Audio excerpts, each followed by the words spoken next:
네, 안녕하십니까. 바이오톡스의 키프롬바이오의 강선모입니다. 네, 오늘 좋은 자리에서 발표할 기회를 주신 시에나 리서치 관계자분들께 모두 축하드리고 9번째 시포지움 축하드립니다.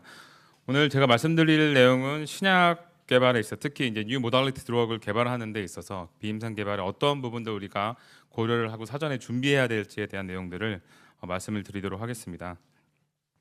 아시겠지만 이제 휴먼 지놈 프로젝트의 어떤 완성 그리고 유전체 분석 기술의 비약적인 발전으로 인해서 우리가 분자 의학의 기술들이 굉장히 많이 발전했습니다. 우리가 옛날에는 질병의 피노타입 중심으로 뭐 감기에 걸린 환자들은 다 감기다라고 생각을 했었지만 이제는 이런 유전체 의학 기술들의 발달로 인해서 실제 질환이 피노타입이 동일하더라도 실제 질환에 관여하는 유전자나 어떤 단백질에 따라서 환자를 층화할 수 있고 그 층화된 환자에 맞춘 타겟 그 세라피 를 하는 것들이 최근에 이제 신약 개발의 트렌드로 자리 잡고 있습니다. 말씀드렸던 부분 이제 피노타입, 어떤 이피커시 기반의 신약 개발에서 어떤 타겟과 MOA에 기반한 신약 개발이 계속 발전을 하고 있고요. 그러한 측면에서 우리가 실제 타겟을 좀 더 정밀하게 표적해서 이제 개발할 수 있는 모달리티들이 증가하고 있습니다. 뭐 전통적인 스몰 몰레큘 같은 경우도 최근에 어떤 타겟을 좀 더 정밀하게 할 수 있는 형태의 모달리티로 발전을 하고 있고 특히 타겟을 기반으로 하는 약물의 장점을 가지는 우리 안티바디 그리고 여러 가지 뉴클릭 애시드 기반의 유전자 치료제들이 이런 새로운 의약품 개발의 시대를 열고 있습니다. 우리가 이제 뉴 모달리티 드럭이라는 얘기를 많이 합니다. 그래서 앞단에 여러 가지 모달리티들이 나오지만 새로운 형태의 어떤 기존의 의약품들이 가지는 한계점들을 극복하기 위해서 뉴 모달리티 의약품을 이제 다수 개발을 하고 있는데 이게 굉장히 추상적인 개념입니다. 그래서 실제로 우리 뉴 모달리티 드럭이 어떤 개념이냐라고 좀 살펴봤을 때는 실제로 우리 약이 우리 몸에 들어서 어떤 방식으로 작용을 하고 있는가를 좀 살펴보면 좋을 것 같습니다. 그래서 일차적으로 우리 약물이 몸에 들어오면은 일차적으로 투여 부위에서의 흡수가 일어나고 그리고 투여 부위에서 전신 그리고 치료 부위에서의 어떤 노출이 일어나게 됩니다. 그 노출되는 어떤 부위에서 실제 세포 수준에서의 어떤 타겟에 바인딩하거나 그 타겟에 대한 액티베이션, 이니비션이 일어나고 세포 아래 하방에서 여러 가지 시그널 트랜스미션에 의해서 실제 파마콜로지컬 이펙트가 나타나는 것들이 우리가 약을 사용하는 일차적인 목적입니다.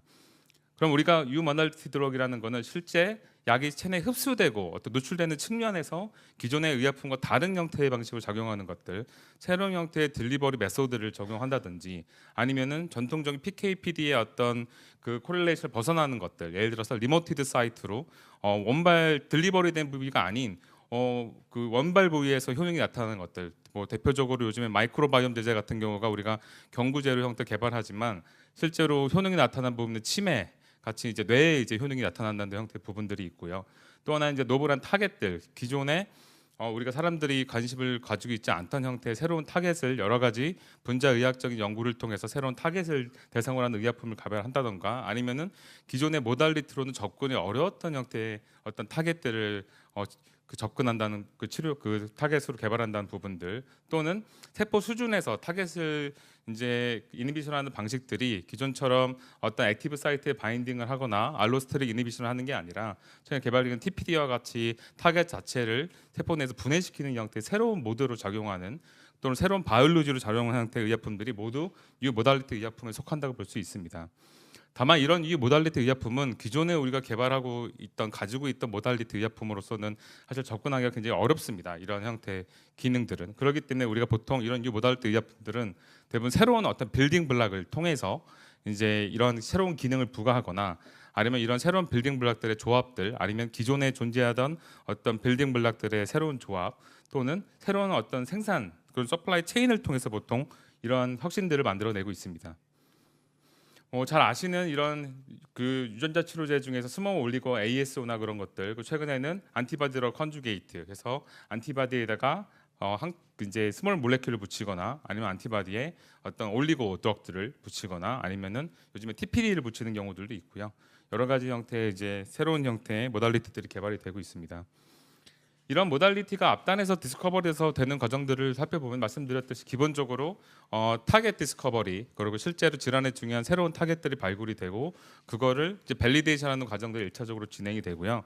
그 다음에 중요한 과정들은 그런 타겟을 어떠한 방식으로 우리가 모듈레이션을 할 건가에 대한 부분들에 대한 고민을 1차적으로 합니다. 이러한 과정에서 새로운 모달리티 우리가 사람들의 아이디어를 만들어내기 시작합니다. 다만 이런 모달리티가 만들어졌다 하더라도 과연 이것들이 정말로 작용할 수 있는가에 대한 걸 하기 위해서는 우리가 리얼 에세이를 통해서 그런 것들을 확인해야 하기 때문에 새로운 형태의 에세이 리드아웃을 직접적으로 개발하는 과정들이 필요하고요.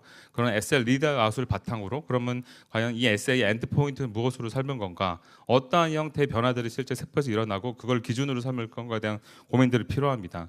이런 사실 에세이 리드아웃 개발과 이런 엔드포인트 개발들이 사실상 새로운 모달리티 의약품에서 가장 어려운 부분 중에 하나이고, 그런 것들이 실제로 앞선 그 초창기 이제 리드 기업들과 후속 기업들 간의 좀 차이를 만드는 부분인 것 같습니다. 그 외에 실제로 그런 과정들을 통해서 우리가 캔디데이츠가 나오면은 그걸 바탕으로 비임상 임상 과정을 통해서 POC를 하는 과정들이 일반적인 신약 개발, 이 모달리티 의약품 개발 과정이라고 볼 수 있습니다. 다만 이게 말씀드렸던 이런 신약 개발, 뉴 모달리티 드럭의 개발은 굉장히 챌린지합니다. 여러 가지 어려움들이 있습니다. 앞서 말씀드린 약물이 작용하는 방식들이 굉장히 새롭고요. 기본적으로 새로운 빌딩 블록과 새로운 조합으로 만들어지고 하기 때문에 굉장히 여러 가지 어려움이 있습니다. 1차적으로는 생산 차원에서 굉장히 큰 어려움이 있습니다. 우선은 생산을 하는 것, 공정 개발도 굉장히 어렵고 스케일업 하는 것도 굉장히 어렵고요. 그렇다 보니까 굉장히 생산처를 찾기도 쉽지 않고 비용도 많이 듭니다. 또 하나 가장 현실적인 어려움은 기시법이나 우리가 얘기하는 기준 및 시험법인데, 이게 사실 우리가 기시법이라고 하면은 물질을 그냥 나중에 비임상 임상 들어가기 전에 하면 안 되는 건가 생각하지만, 실제로 이 CMC 자체가 뉴 모달리티 의약품의 가장 큰 개발의 허들로서 작용합니다. 어떤 의미인가 하면은 우리가 스몰 몰레큘 같은 경우는 굉장히 기시가 간단하죠. 기본적인 구조나 순도나 이런 부분들을 우리가 앞단에서 신약 개발 리드 옵티마이저 과정에서 굉장히 저렴한 형태의 분석법으로 우리가 굉장히 도처에 있는 여러 가지 그 어떤 그 소스들을 통해서 빨리 확인할 수가 있는 부분들이 있는데, 실제 뉴 모달리티 의약품은 이 특성, 물리화학적인 특성 자체를 어떻게 규명해야 될지에 대한 부분들을 굉장히 난해합니다. 어려운 경우들이 많고, 그걸 실제 분석해서 분석법을 밸리데이션하고 확립하는 것도 굉장히 어렵습니다. 그러다 보니까 어떤 챌린지가 생기냐, 리드 옵티마이제이션 과정이 뺑뺑뺑뺑 도는 형태의 이슈들이 생깁니다. 우리가 제조 공정은 있습니다. 어떤 제조 공정, 내부적인 랩 공정을 통해서 A라는 물질을 만들었고, 어떤 제조 공정을 또 B라는 물질을 만들었는데 비교 시험을 했다. 일단 A가 더 좋다더라 했는데 다음에 또 만들어서 했더니 그다음에 B가 좋은 겁니다. 왜냐하면 실제로 우리가 뭔가 만들었다면 A, B가 각자 어떤 스펙을 가지고 있고 어떤 기준을 가지고 있고, 그렇기 때문에 비교했더니 어떤 지점이 차이가 나면은 어떤 실제로 의약품의 퍼포먼스나 효능에 있어서 제일 중요하다라는 거를 확인을 하면서 스펙을 좁혀가는 과정들을 해야 되는데, 실제로 새로운 모달리티 의약품들은 그런 랩산에서의 기시들이 기준 및 시험법이 확립이 안 된 경우에는 그런 리드 옵티마이제이션 과정들이 뺑뺑뺑 도는 형태의 이슈들이 발생합니다. 실제 또 이제 비임상 차원에서의 어려움들은 적절한 동물종이 없는 경우들이 있습니다. 새로운 타겟을 기반으로 하고 새로운 바이올로지 기반으로 하다 보니까 적절한 동물종이 없거나 에세이 리드아웃이 없는 경우들, 그리고 구성 자체가 복잡하다 보니까 기존에 있는 어떤 리드아웃을 생체 치료 분석법들, 뭐 LC, SMS나 엘라이저로 분석하기 어려운 경우들도 있고요. 그리고 익스포저가 굉장히 리모트한 방식으로 이루어지는 경우에는 서로게이트 익스포저 마커를 개발해야지만 PK, PD 코릴레이션을 바탕으로 여러 가지 임상에서의 도지메트리나 이것들 예측할 수 있는데, 그런 것들이 어려운 상황들도 발생합니다. 실제로 GLP 오퍼레이션 시험 오퍼레이션 상에서 톡스 오퍼레이션 상에서 이슈도 발생합니다. 그리고 인허가 측면에서도 결국은 인허가 기관들도 경험이 없다 보니까 가이드라인들 내기도 어렵고, 인허가 기관들 굉장히 디스커션 하다 보면 어렵고 굉장히 보수적으로 하다 보니까 스폰서가 모든 사항들을 규정하고 결정해야 되는 형태의 어려움들이 발생하게 됩니다. 말씀드렸듯이 지금 우리가 CMC, 비임상, 임상이 다 얽혀 있는 부분입니다. 이게 단순히 뭐 비임상 CMC는 어떤 특정 단계부터 되는 게 아니라 앞단을 굉장히 초창기부터 이렇게 다 복잡하게 얽혀 있는 부분이기 때문에 우리가 이런 부분 종합적으로 고민을 하면서 신약 개발을 해나가는 과정들이 굉장히 중요한 것 같습니다. 말씀드렸듯이 결국에는 이제 앞단의 이런 뉴 모달리티는 캔디데이트 셀렉션 과정에 굉장히 어려움이 있다. 기본적으로 SL 기시가 초반에 확립이 되지 않거나 생산이 어렵거나 하기 때문에 캔디데이트 셀렉션이 굉장히 어렵고, 앞단의 PK에 대한 부분들 평가, 그런 것들 제약들이 있는 부분들이고, 실제 레귤레이터리 스터디 오퍼레이션에 대한 부분도 굉장히 어려움이 많습니다. 기본적으로 저희가 이제 GLP 독성 시험에 진행하는 데 있어서는 여러 가지 요건들이 필요합니다. 기본적으로 물질을 디파인드 캔디데이트 드럭 자체가 일적으로 있어야 됩니다. 그래서 실제로 캔디데이트 드럭이나 물질 자체가 아니라 우리가 가지고 있는 후보 물질이 뭐고 걔가 어떤 스펙 기준을 물리학적 특성을 가지고 있는지에 대한 정보들을 가지고 있어야 되고 실제 그거를 분석할 수 있는 분석법들, 재확인할 수 있는 분석법들을 가지고 있어야 되고 그리고 실제 독성 시험을 디자인하는 데 필요한 여러 가지 기본적인 사전 정보들, PK에 대한 정보들, 효능에 대한 정보들이 필요한데 그런 부분들이 사실 부족하다 보니까 GLP 독성 시험에 진입하기가 어려운 경우들이 굉장히 많습니다.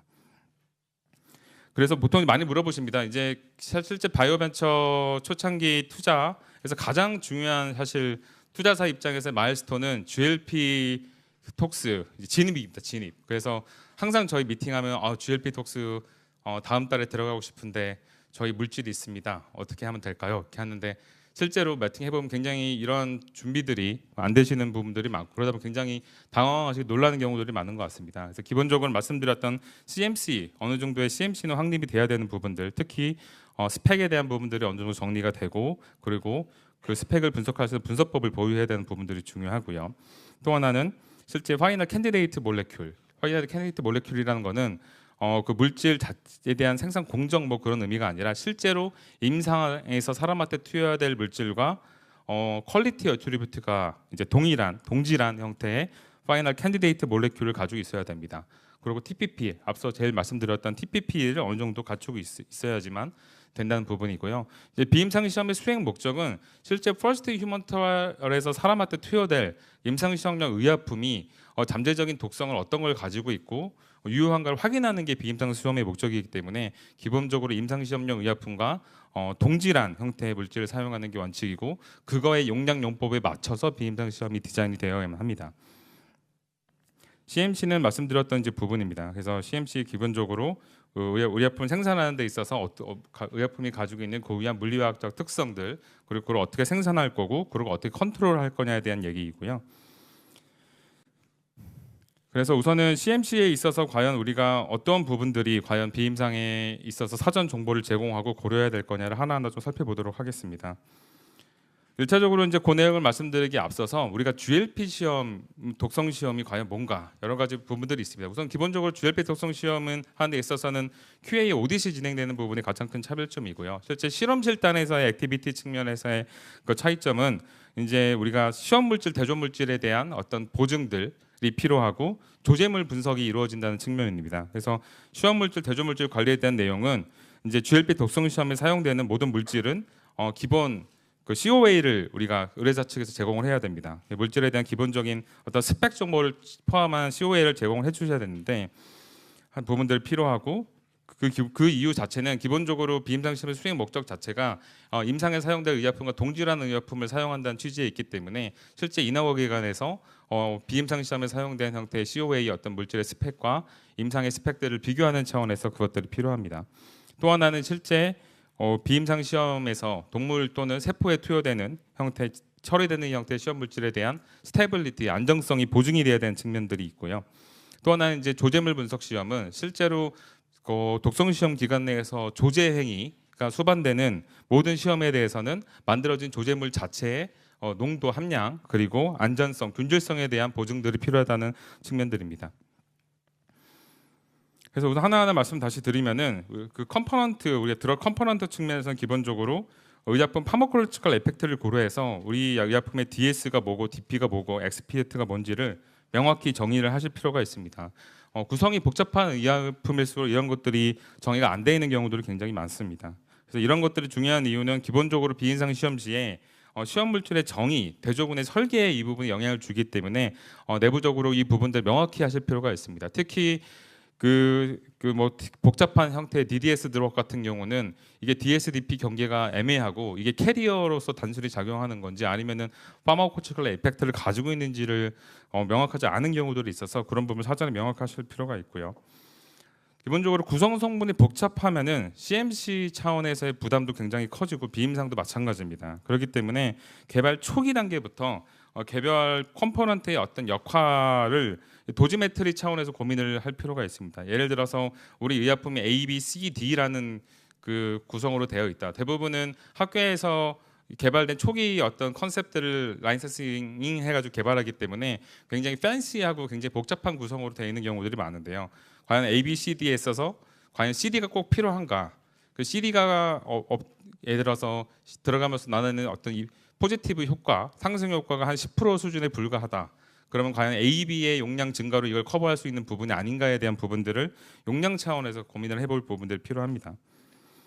또 하나는 이제 분석입니다. 여기 말씀드렸듯이 조제물 분석이 필요한데 이 조제물 분석과 같은 기본적으로 저희 CMC 기시법상의 함량 시험법에 준하여 대부분 옵티마이제이션 되고 개발이 됩니다. 그렇기 때문에 이런 분석법들을 내부적으로 가지고 오셔야 되고요.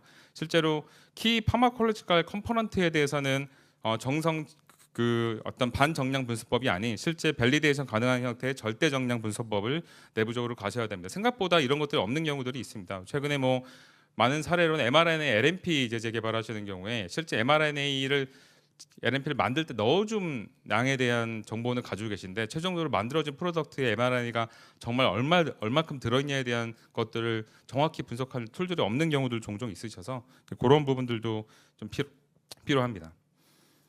기본적으로 말씀드렸듯이 조제물의 안정성을 사전에 확인할 수 있는 형태로 제형을 개발하셔야 되고 이제 그거에 따라서 이제 뭐 용시 조제 또는 주 1회 조제 형태로 비임상이 진행이 됩니다. 뭐 비용 부분도 비임상의 차이가 나지만 1차적으로 만약 우리가 안정성을 그냥 비임상 빨리 해야 되니 이 안정성 확보를 하지 않고 나서 용시 조절을 해가지고 비임상을 했다. 근데 실제 임상 개발 측면에서 안정성을 확보하기 위해서 제형이 바뀌어졌다라고 할 경우에는 이슈가 될 수 있습니다. 특히 이런 제형 변경에 의해서 어떤 그 시험 물질 자체 의약품의 퀄리티 어트리뷰트가 상이하게 달라질 경우에는 다른 시험 물질입니다.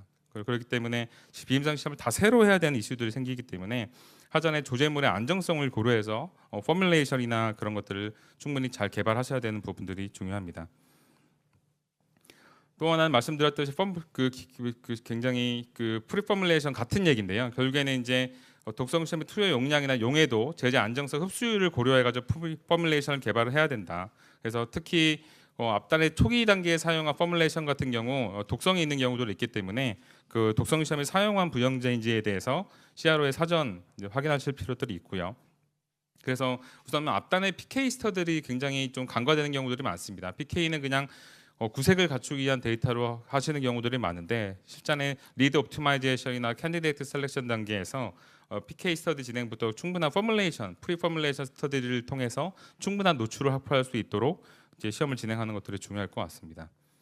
뭐 균질성이나 그 대한 부분들 당연한 사실 얘기고요. 또 스터릴라이제이션 그리고 독성 시험 특히 비경구 투여로 투여되는 형태의 약물은 멸균 시료를 사용해야 되는 부분들이 있고 유전 독성 시험 수행 시에도 멸균 시료가 필요하기 때문에 만약 멸균 방법이 확립이 안 된 경우에는 멸균에 의한 영향에 대해서도 내부적으로 사전 평가를 해서 멸균 방법도 확정하셔야 됩니다.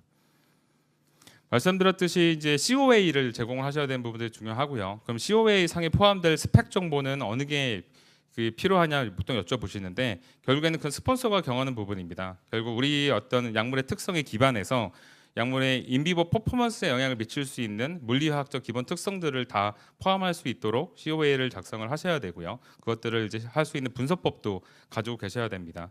특히 구조가 복잡한 의암일수록 이제 COA 관리랑 로트 관리가 굉장히 중요하고요. 예를 들어서 COA 상에서의 정보만으로 어떤 인비버 상에서의 퍼포먼스를 동질성을 보증하기 어려운 경우, 대표적으로 세포 치료제 같은 경우는 실질적으로는 제조 공정의 동질성을 통해서 그 만들어진 파이널 프로덕트의 동질성을 보여주는 것들이 가장 쉬운 방법입니다. 그렇기 때문에 보통은 이런 형태의 의약품은 임상 GMP 치료 그 사이트에서의 만들어진 논 GMP 파일럿 또는 엔지니어링 배치를 비임상에 보통 사용합니다. 그래서 우선은 초기 단계부터 개별 제품 특성에 맞는 키 퀄리티 어트리뷰트를 설정하는 것들 그리고 시험법을 이제 개발하는 것들이 이게 중요합니다. 그래서 제가 항상 말씀드리는 게 실제로 에세이에 기반해서 측정을 하신 거냐. 보통은 이제 실제로 어떤 리얼 에세이에 기반해서 어떤 스펙을 설정하는 게 아니라 레시피에 기반해서 내가 A, B, C를 넣어줬으니 A, B, C가 거기 있을 거라 생각하시는 경우들이 종종 있는데 그런 부분에 대한 부분들이 초창기부터 그 기시에 대한 중요성을 다시 한번 말씀드리고 싶습니다.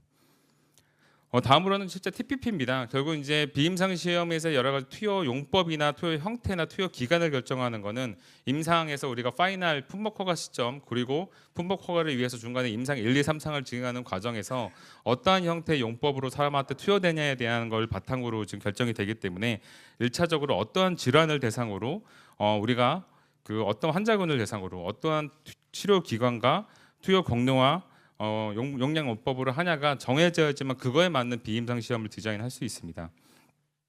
하나하나 TPP에 있는 내용들 그럼 우리가 어떻게 고려해야 되는지 살펴보면은 1차적으로 인디케이션입니다. 그래서 기본적으로 비임상 독성 시험 수행 전에는 적응증을 구체화하는 것들이 좋습니다. 왜냐하면 적응증에 따라서 모달리티에 따라서 이제 IND 시험 요구 항목 자체가 굉장히 많이 달라질 수가 있습니다. 그래서 물론 우리가 하나를 해가지고 다 다중으로 포괄하고 싶다라고 하시는 경우들이 있는데 그럴 경우에는 실제로 비임상 시험 결과 해석이나 그것들이 굉장히 이상해질 수 있어서 적응증을 측정하시는 부분들 우선적인 적응증을 측정하시는 부분들 중요합니다. 그래서 기본적으로 아까 김민상 사모님 말씀하셨던 여러 가지 팩터들을 고려해서 적응증의 우선순위를 결정하고 TPP를 설정하는 게 중요하고 다만 실제로 좀 간과되는 부분들이 오퍼레이션 벌들입니다. 여러 가지 사업성에 대한 부분들 다 고려했는데 뉴 모달리티 드럭 같은 경우는 여러 가지 전략적인 측면들, 사업성, MOA, 그 경쟁 제품에 대해 경쟁력을 다 했는데 실제로 그걸 바탕으로 비임상 시험, 임상 견적을 받아버리 너무 비싼 거죠. 비임상 같은 경우 너무 이렇게 많이 들어가요. 이걸 다 해야 돼요라고 하는데 실제로 모달리티가 그럴 수가 있습니다. 그래서 실제로 비임상 그 오퍼레이션 어떤에 대한 버든을 사전에 충분히 체크를 해보시고 그거에 맞춰서 적응증 어떤 우선순위 결정하는데 참고할 부분들도 중요한 것 같습니다. 예를 들어서 mRNA, LNP 국내 요즘 많이 개발하고 계신데 여러 가지 보통 치료제로서 개발하시는 경우들이 있겠고 이렇게 여기 보면 이제 LNP 백신으로서 개발할 수 있는데 비임상 항목이 어마어마하게 차이가 납니다. 비용 차이도 실제 3배 이상 차이가 나고요. 그러면 우리가 뭘 개발을 먼저 할 거냐에 대한 부분들 특히 mRNA, LNP 치료제를 갈 경우에는 분석, 바이오 애널리시스에 대한 버든들이 굉장히 커집니다. 그래서 그런 부분들 한전에 우리가 고려를 할 부분들이 좀 필요하다 말씀을 드리고요. 효능 측면에서는 기본적으로 우리가 비임상 효능 연구나 PK 연구가 사전에 충분히 수행돼야지만 GLP 독성에 좀 편하게 들어갈 수가 있습니다. 기본적으로 비임상에서의 어떤 유효 용량이 얼만큼이고 임상에서의 그 유효 예상 용량이 얼만큼인지를 알아야지만 비임상 독성 시험에서의 고용량, 저용량 설계에 참고를 할 수가 있고요. 그렇기 때문에 그 효능이 평가 굉장히 중요한데 이제 문제점은 뉴 모달리티 드럭 같은 경우는 적절한 효능 모델이 없는 경우들이 있습니다. 그러면 우리가 과연 효능 모델을 추천을 해달라 이런 걸 말씀하시는데 결국에는 완벽한 모델은 없습니다. 결국에는 피노타입 측면에서 유사한 모델들 대표 모델들 그리고 패소제네시스 측면, 타겟 인게이지 측면에서 제일 관련성이 높은 모델들에서 여러 모델을 수행해서 종합적인 결과를 바탕으로 이제 효능을 평가하는 부분들이 중요합니다. 특히 그 라이센싱 측면이나 어떤 그 모달리티 개발 측면 제일 중요하게 글로벌 제약사들이 보는 거는 결국 타겟 인게이지먼트에 대한 부분들 POC입니다. 그래서 그런 부분들에 대한 데이터를 앞단에 쌓아가시는 부분들이 굉장히 중요하고요. 또 하나 이제 관과되는 부분들은 MED입니다. 맥시멈 이펙티브 도즈인데 생각보다 효능 시험을 단일 용량으로 하신 경우들이 많습니다. 효능이 나오도록 최대한 독성이 없는 단일 용량으로 하시는 경우가 많은데 실제로 미니멈 이펙티브 도즈가 있어야지만 우리가 세로토피 인덱스를 가지고 비임상 용량 설계를 적정하게 할 수 있기 때문에 효능 시험을 할 때 최소한 3개 정도, 4개 정도 용량을 가지고 도즈메트리를 보셔서 적절한 최소 효능 용료를 특정하시는 것들이 중요합니다. 기본적으로 투여 경도 측면에서는 임상 적응증과 동일한 투여 경도를 하는 게 원칙입니다. 만약 대체 경도를 할 경우에는 적절한 이유가 있어야 되고요. 그리고 대부분의 동물 중에서 커버할 수 있는 경우들이 많기 때문에 소동물에서 투여가 어렵다 할 경우에는 중동물로 올려서라도 이제 시험을 진행해야 되고요. 그래서 초기에 이제 여러 가지 투여 경도 부분에서는 상업적인 개발의 필요성이나 여러 가지 경쟁력을 고려해서 설정을 하시는 부분들이 중요하고 비임상 오퍼레이션의 부분도 사전에 고민을 하셔서 만약 우리가 투여 측면에서 굉장히 어렵고 기술적인 난이도가 요구된다 그러면은 적절한 CRO를 사전에 탐색하시고 기술을 트랜스퍼하는 과정도 필요합니다. 동물종 측면에서는 기본적으로 합성 의약품은 저희가 동물종 2종, 이제 설치류, 비설치류, 이제 유전자 치료제는 양리학적 활성이 있는 동물종 1종인데 그러면은 뭐 보통은 설치를 레드 이제 비설치 비글을 합니다. 그러면 꼭 비글을 해야 되나요?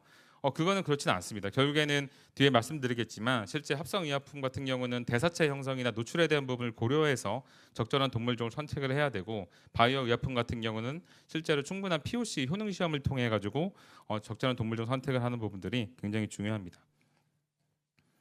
뭐 기본적으로 용량 설계에 대한 부분들은 독성 시험은 독성을 확인하는 거기 때문에 최소한 한 개의 용량에서는 독성이 나올 수 있도록 해야 되는 거고, 만약 우리 물질이 독성이 없는 물질이다, 그래서 그럼 정말 어디까지 무한정 투여해야 되냐요, 이런 거 많이 말씀하시는데, 기본적으로 만약 정말 고용량에서 독성이 없다 할 경우에는 한 개 용량, 스몰 몰레큘 한 개 용량 형태로 1000 mpk 정도를 투여를 하고요. 그 외에 그 바이오 의약품 같은 경우는 MFD라 그래서 투여 가능한 최대량, 이제 조제물의 성상상 투여 가능한 최대량을 투여하거나 아니면은 효능을 고려해서 충분한 노출 배수를 가지고 있는 형태의 용량을 투여해야 됩니다. 그래서 그런 부분들을 사전에 충분한 데이터를 가지고 있어야지만 이런 용량 설계가 가능하다라는 부분입니다. 다만 이제 실질적인 또 오퍼레이션 상의 버든은 생각보다 너무 많은 양이 필요한 겁니다. 우리가 이 정도면 될 것 같은데요, 그렇게까지 많이 투여를 해야 되나요? 이거 생산하려면 돈이 몇 억인데 이거를 기간이 얼마나 걸린대요 라는데, 인허가 기간은 전혀 관심이 없습니다. 그런 부분에 그거는 스폰서에서 부담해야 되는 부분이기 때문에, 다만 이제 무한정 용량을 늘리는 게 아니라 적절한 형태, 실제 퍼스트 휴먼에서의 충분한 세이프티를 우리가 어느 확인하고, 그리고 잠재적인 독성을 확인할 수 있는 형태의 농도로는 충분히 투여되는 부분들이 고민하셔야 됩니다. 투여 및 관찰 기간 같은 경우는 다 아시는, 임상에서 한 달 하기 위해서는 보통 합성의약품 기준은 4주 반복, 이제 3개월은 이제 13주 반복을 가지고 있어야지 IND가 들어갈 수 있습니다. 그래서 기본적으로 투여 횟수나 간격은 임상요법과 동일하거나 또 가혹한 이제 형태로 진행해야 됩니다. 그렇다고 해서 너무 가혹하면 또 안 됩니다. 예를 들어서 실제로 우리가 임상에선 한 달에 한 번, 일주일에 한 번, 예를 들어서 2주에 한 번 정도 투여할 건지 한 달에 한 번 할 건지 모르겠다. 근데 좀 고민이 되네요. 그러면은 그냥 비임상에서 일주일에 3번 할까요? 매일매일 하면 안 될까요?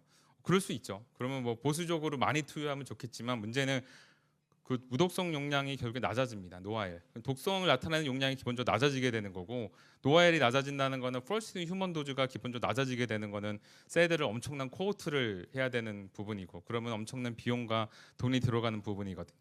결국에는 비임상 시험 단계에서, 그리고 여러 다양한 연구를 통해서 사람에서의 용량 용법 어느 정도 범위는 정해야지만 우리가 적절한 비임상 시험을 수행을 하고, 거기서 필요한 여러 가지 퍼스트 휴먼 도즈의 산출에 필요한 정보들을 얻을 수 있다라고 보시면 됩니다. 그 다음에 중요한 부분들을 결국에는 이제 동물종 그 PK에 대한 부분들입니다. 그래서 말씀드렸듯이 독성 시험 동물종 선택, 특히 스몰 몰레큘 같은 경우는 충분한 전신 노출을 확보할 수 있는 동물종을 선택해야 됩니다. 특히 경구 투여하는 경우들이 그런 약물들이 많은데, 그 이제 제재 특성상 용해도가 낮거나 그래서 그 경구 투여했을 경우에 흡수가 안 되거나, 아니면은 특정 동물에서 대사가 굉장히 빨리 되는 경우들이 많습니다. 예를 들어서 레드에서는 대사가 잘 낮아가지고 잘 노출이 충분히 됐는데, 비글에서는 대사가 너무 빨리 돼가지고 실제로 굉장히 많은 양을 투여를 하더라도 그 간에서 다 깨진다, 약물이 대사가 된다라고 할 경우에는 비글이 아닌 다른 동물종을 비설치료로서 선택해야 되는 이슈들이 생길 수 있습니다. 우선은 국내에서 가장 많이 되는 부분들이 인비트로 어둠에 대한 부분입니다. 이건 사실 충분히 인비보 PK 스터디랑 인비트로 어둠의 스터디를 통해 가지고 충분히 예측을 할 수 있는 부분입니다. 인비트로 어둠에서 생각보다 비싸지 않은 굉장히 합리적인 비용, 저렴한 비용으로 이런 마이크로조말 스테빌리티나 시럼 스테빌리티를 확인할 수 있음에도 불구하고 그런 걸 에스날레가 없는 경우들이 많기 때문에, 사전에 그런 인비트로 어둠의 스터디를 충분히 해서 인체와 유사한 대사체가 형성될 수 있고 충분한 체내 노출을 확보할 수 있는 동물종을 선택하는 부분들이 중요합니다. 또 하나, 실제 저희가 비임상 시험 기간에서 항상 이슈가 생기고 일정 지연의 80% 이상의 이슈를 차지하는 부분들은 TK 분석입니다. 독성 시험을 할 때는 기본적으로 독성 동태 분석을 하고요. 독성 동태 시험이라는 것은 실제 독성 시험에서 투여된 용량이 동물을 전신에 적절히 노출되었는가를 확인하기 위한 형태의 시험으로서 이제 IND 이네이블링 스터디의 필수 시험 중에 하나입니다. 그러기 위해서는 보통 우리가 혈중에서 약물의 농도를 분석하는데, 어, 유 모달리티 의약품 같은 경우는 실제로 가이드라인에 핏하게 개발할 수 있는 형태의 분석법 개발이 어려운 경우들이 많습니다. 말씀드린 요 TK 스터디는 GLP 형태로 진행을 해야 되고요. 또 하나 ICH M10 가이드라인에 맞춰서 진행을 해야 되는데 이 가이드라인의 액셉턴스 레인지를 맞추기가 굉장히 어려운 경우들이 있습니다. 그렇기 때문에 사전에 분석법 개발에 굉장히 많은 시간을 사실 쓰이는 들이 투자를 하셔야지만 어떤 새로운 모달리티 의약품의 개발이 수월하게 진행이 될 수 있다는 점들 감안하셔야 되고요. 그래서 우선은 제가 항상 이제 말씀드리는 게 first, 그러니까 우리가 새로운 모달리티가 어떤 모델 개발하는 데 있어서 우리가 첫 번째입니다. 그래서 first가 되는 것도 중요하지만 사실 더 중요한 거는 important to be laid입니다. 사전에 충분한 어떤 비임상, 임상에서 디스커버리 단계에서의 챌린지들, 우리 모달리티가 갖고 있는 특성을 바탕으로 충분한 사전에 그 오퍼레이션 리스크나 그리고 실제 우리가 사전에 준비해야 되는 사안을 충분히 사전에 검토 예측하는 부분들이 제일 중요하고 그거를 실제로 하게 되면은 어느 순간 우리가 개발이 제일 늦었지만 제일 빨라져 있는 사실들을 경험하게 되는 것 같습니다. 저희가 스폰서 경험을 통해서 이거는 정말 많이 경험을 했던 부분입니다. 저희가 보면은 굉장히 꼼꼼하고 이러한 부분을 준비가 잘 된 회사들은 비임상에 늦게 진입하시고 하더라도 결국에는 제일 임상에 앞서서 개발이 진행이 되고요. 그렇지 않은 경우들은 굉장히 실제로 앞 단계 마일스톤 진행이 굉장히 어려운 경우들이 너무 많습니다. 그런 부분들 중요점을 다시 한번 말씀을 드리고 싶고, 그리고 기본적으로 MOA와 언맨 니즈를 고려해서 TPP 설계하는 부분들은 충분히 말씀드렸고요, 앞서서. 그래서 여러 가지 오퍼레이션 리스크를 고려해서 실제 요소 기술을 확보하는 게 좋습니다. 저는 유 모달리티 드럭의 개발에서 가장 중요한 요소 기술은 생산, 특히 생산 측면에서 어떤 그 기준 및 시험법들을 개발하는 것들이 굉장히 중요한 부분이고, 실제 바이오 애널리시스, 생체 치료 분석법에 있어서 그걸 내재화하는 것들이 굉장히 중요한 부분인 것 같고, 이러한 부분에서 어떤 전문 기관들의 의견, CRO, 저희 ABC 바이오사이언스, 바이오톡스텍 같은 전문 기관들이 도움을 많이 드릴 수 있을 것 같습니다. 이러한 부분을 종합적으로 결국 파이프라인 포트폴리오를 구성하고 이제 우선순위 설정하고 그걸 바탕으로 플랫폼을 확장해가는 것들이 그 국내 뉴 모달리티 의약품을 개발하는 형태의 어떤 발전 방향이 되지 않을까 생각을 합니다. 저희 바이오톡스텍 그룹은 3개 계열사로 구성이 되어 있습니다. 그래서 바이오톡스텍 같은 경우는 저희 국내에서 가장 큰 규모의 CRO로서 이제 운영이 되고 있고, 설치류 비설치류에 대한 이제 GLP 독성 시험들, 안전성 양리 시험을 제공하고 있습니다. 저희가 2015년도에 FDA 실사를 받았고요. 국내 민간 CRO 중에서 유일하게 FDA CRO 실사를 받은 이제 그 CRO입니다. 그래서 매년 저희 FDA, EMA 많은 자료들이 제출이 되고 있고, 최근 IND 승인권, FDA 건으로는 3-40건 정도 넘어가고 있습니다. 그 외에 저희 키프람 영장류 시험 같은 경우는 저희 새로 출범한 키프람 리서치에서 진행을 하고 있고, 키프람 리서치는 글로벌 한 7위 정도 되는 규모로서 운영이 되고 있고, 저희가 작년 9월에 GLP 인증을 받아서 지금 글로벌 회사들과 많이 또 일을 진행하고 있습니다. 키프롬 바이오는 여러 가지 양리 시험들, 생체 치료 분석에 관련한 내용들, 그리고 효능 시험들을 진행하는 CRO입니다. 저희 바이오톡스텍 같은 경우는 새로운 모달리티 의약품의 경험을 선제적으로 해왔다는 부분들이 가장 이제 장점입니다. 그래서 앞단에 인허가 가이던스도 없고 하는 상황에서 여러 가지 레셔널레를 만들면서 일을 해가는 것들이 저희 장점입니다. 여러 가지 DDS 드럭들, 첨단 세포 유전자 치료제들, 그리고 스몰 올리고 제제들, 그리고 최근에는 프로타 ADC 같은 새로운 모달리티 의약품에 대한 경험들을 확대해 나가고 있습니다. 저희가 이제 최근에 말씀드렸던 ABC 바이오사이언스를 통해서 전주기 개발에 대한 니즈도 충족을 하면서 여러 개 국내에 특히 이런 뉴 모달리티 의약품 개발에 있어서 같이 고민이 되는 부분들을 저희 스폰서분들을 같이 고민을 하면서 해결해가는 목적을 위해서 ABC 바이오사이언스 설립해서 같이 일을 하고 있습니다.